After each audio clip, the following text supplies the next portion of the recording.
फोडणे या शब्दाचा वाक्यात उपयोग करा असा प्रश्न राजकीय नेत्यांना सोडवायला दिला तर ऑपरेशन टायगरच्या पार्श्वभूमीवर काही नेते म्हणतील अमुक शिवसेनेनं तमुक शिवसेनेचे खासदार फोडले, तर काही नेते म्हणतील आमचे खासदार फोडणाऱ्यांना आता आम्ही फोडणार म्हणजेच तुडवणार।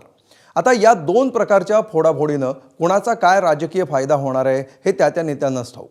मात्र या फोडाफोडी महाराष्ट्राला ना दुष्काळापासून वाचवू शकणार आहे ना महागाईपासून।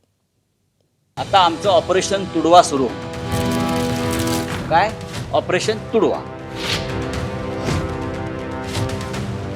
काय त्यांनी टायगर ते टायगर असले ते काय ते असे लपणारे लोक का टायगर असतात काय?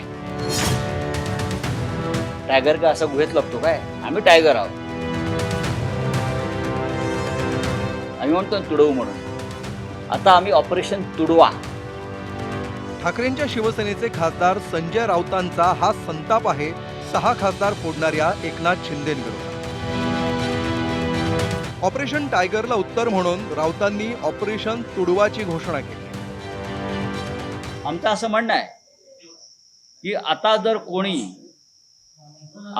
कोणी अशा प्रकारे बेईमानी करणार असतील तर त्यांना सोडायचं नाही। त्यांच्या मतदारसंघात जाऊन राडे करायचे। पवार साहेब म्हटले मी स्वतः अशा जाहीर सभा घ्यायला त्या भागात जाईन तुमच्याबरोबर। कोणीही कुठल्याही पक्षाचा खासदार फुटला तर त्याला आता मोकळीक द्यायची नाही।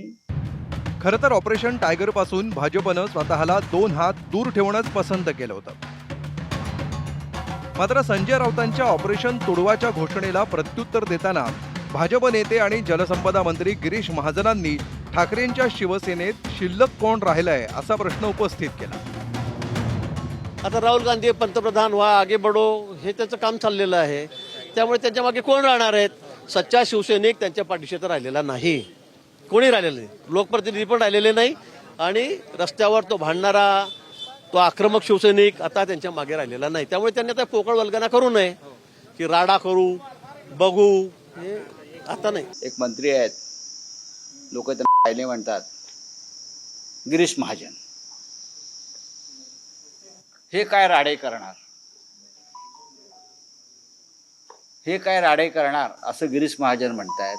मग लपवताय कशाला? गद्दारांशी नाही राडे करायचे तर कोणाशी करायचे? शब्दाला शब्द भिडत गेला आणि प्रकरण तुडवा तुडवीच्या भाषेपर्यंत पोहोचलं। ही खाकी वर्दीची जी मस्ती आम्हाला तुम्ही दाखवता ईडी सीबीआय, हा कसे फुटले म्हणतात ते गिरीश महाजन जे म्हणतात ना फुटणार फुटले। मी माझ्याकडे एक दिवस ईडी आणि सीबीआय आली ना, सगळ्यात आधी गिरीश महाजनला फोडून दाखवतो। एक दिवस नाही अर्धा तास जरी ईडी सीबीआय माझ्याकडे आली तर सगळ्यात आधी गिरीश महाजनला मी नाही फोडून दाखवला तर बघा। ईडी शिवाय आमच्या बाजूने करा तर ते बाजूला होण्यासाठी केंद्रातील सरकार यावं लागेल ना। त्यावेळेला उद्धवजी पंतप्रधान झाले पाहिजेत, पण त्यासाठी प्रयत्न करा। आता तुमच्याकडे 3 खासदार राहिलेत, त्यात उद्या परवा काय तुम्हाला माहीत नाही। अरे 3 खासदार आणि 2 खासदारांना तुम्ही कसे काय ईडी सीबीआय ताब्यात घेणार, केंद्र ताब्यात घेणार आहात? म्हणून मी म्हटलं की त्यासाठी पंतप्रधान व्हावं लागेल, देशामध्ये सत्ता आणावी लागेल आणि मग ते तुमच्या ताब्यात येईल आणि नंतर मग आम्हाला फोडायचा विषय आहे। राडा आणि तुडवा तुडवीची भाषा करणाऱ्या संजय राऊतांना गिरीश महाजनांनी योगासन करण्याचा सल्ला दिलाय। त्यांची मानसिकता अशी झाली, कोणी काही बोललं की त्याला शिवीगाळत द्यायची। खासदार सोडून गेले त्यांच्याबद्दल काही घाण बोलायचं, इतकी घाण बोललं की तुम्ही दाखवू शकत नाही। मला वाटतं त्यांनी थोडंसं सांभाळलं पाहिजे स्वतःला आणि योगासन वगैरे केले पाहिजेत थोडं। हा सल्ला आहे त्यांना। हा थोडं त्याच्यामुळे त्याला त्याचं शांत राहील थोडं त्यांचं। संजय राऊतांचा पक्ष ठाकरेंची शिवसेना आहे की काँग्रेस असा प्रश्न विचारत महाजनांनी राऊतांना डिवचलं। तर राऊतांनी महाजनांना प्रत्युत्तर देताना गद्दार चळवळ आणि गदर चळवळीचा दाखला दिला। मी तर प्रत्येक वेळेला म्हटलेलं आहे, प्रत्येक ऑपरेशनच्या वेळेला की बाबा या माणसाला आवरा उद्धवजी, अन्यथा तुमचं काही राहणार नाही। खरं म्हणजे ज्यावेळेला उद्धवजी आम्हाला सोडून गेले, औट घटकेचे राज्याचे झाले, 2.5 वर्षाचे मुख्यमंत्री झाले, त्यावेळेलाच मी म्हटलं की तुम्ही हा ह्युमन बॉम्ब आहे, तुम्ही आता बॉम्बच बांधून घेतला गळ्यामध्ये। काँग्रेसने शेकडो बलिदानं दिली, तुरुंगवास भोगले, आपल्या संपत्तीचा त्याग केला, तुमच्यासारखं देशाला ओरबडलं आणि लुबाडलं नाही ना काँग्रेसने. स्वातंत्र्य मिळवण्यासाठी त्यांनी चळवळ केलेली आहे. तुम्ही काय केलं सांगा ना. तुम्ही गद्दारांची चळवळ उभी केली, गद्दार मोमेंट. आम्ही एक गदर मोमेंट आमची होती, गदर, आणि यांची गद्दार मुवमेंट. संजय राऊत आणि गिरीश महाजन यांच्यात सुरू झालेल्या वाकयुद्धात शिंदेंच्या शिवसेनेचे खासदार नरेश म्हस्केंची एंट्री झाली. आता आमचं ऑपरेशन तुडवा सुरू होणार आहे. काय ऑपरेशन तुडवा? ऑपरेशन काय त्यांनी टायगर, ते टायगर असले ते हे असे लपणारे लोक काय टायगर असतात काय? टायगर का असं गुहेत लपतो काय? आम्ही टायगर आहोत. आम्ही म्हणतो तुडवू म्हणून. आता आम्ही ऑपरेशन तुडवा. या ना, हिंमत असेल तर या आम्हाला आडवे येऊन बघा. आडवे येऊन बघा कशी खोलून ठेवतो तुमची ती. कसली भाषा करता?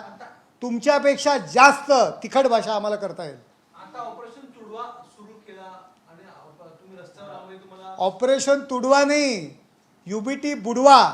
हे संजय राऊतांनी सुरू केलेली मोहीम आहे.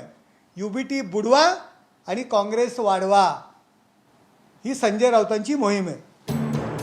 आमदार खासदारांच्या फोडाफोडीमुळे राजकारणाचा गोलपिठा झाल्याचं संजय राऊतांना वाटतंय.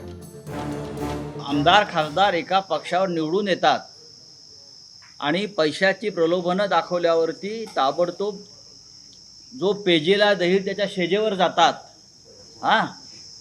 ही जर प्रवृत्ती महाराष्ट्रात वाढत राहिली तर एक महाराष्ट्राची जी परंपरा आहे त्या परंपरेचा गोलपिठा झालेला आहे आणि ते करण्यामागे भारतीय जनता पक्षाचं योगदान आहे. ज्यांनी स्वतःच आपले विचार सोडून दिले, ज्यांनी स्वतःच महाराष्ट्रामध्ये पहिल्यांदा धंद्याला सुरुवात केली आहे आणि आपले विचार काँग्रेसला विकून टाकले, अशांनी महाराष्ट्राच्या गोलपिठाच्या गप्पा करू नये.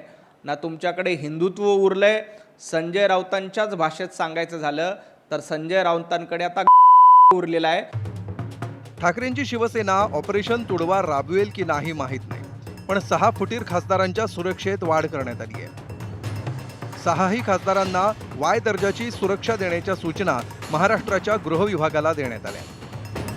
धाराशिवमध्ये पोलिसांकडून खबरदारी घेण्यात येते. आता आपण आहोत ओमराजे निंबाळकर यांचं धाराशिव येथील जे कार्यालय आहे, पवनराजे कॉम्प्लेक्समध्ये ओमराजे निंबाळकरांचं हे कार्यालय आहे आणि इथं पोलीस बंदोबस्त जो आहे तो तैनात करण्यात आलेला आहे. ओमराजे निंबाळकर यांचं निवासस्थान गोवर्धनवाडी इथं ते कुटुंबासह राहतात. तिथं देखील पोलिसाचा बंदोबस्त ठेवण्यात आलेला आहे. शिर्डीचे खासदार भाऊसाहेब वागचौरे यांचं निवासस्थान आणि संपर्क कार्यालय समोर आहे. या ठिकाणी जर पाहिलं तर या ठिकाणी कालपासूनच 6 जणांचा पोलीस बंदोबस्त देण्यात आलेला आहे 24 तास. त्यात एक गनधारी पोलीस आहे आणि इतर 5 असा 6 जणांचा बंदोबस्त हा आता 24 तास वागचौरे यांचं निवासस्थान असेल, संपर्क कार्यालय असेल, याच्या ठिकाणी राहणार आहे. एका शिवसेनेनं दुसऱ्या शिवसेनेचे खासदार फोडले, त्यामुळे दुसरी शिवसेना पहिल्या शिवसेनेला फोडण्याची भाषा करते. राजकीय फोडाफोडी विरुद्ध तुडवातुडवी करून केली जाणारी फोडाफोडी असा सामना महाराष्ट्राला बघायला लागणार की काय? दिल्लीहून कृष्णा केंडेसह मुकुल कुलकर्णी, ABP माझा, नाशिक.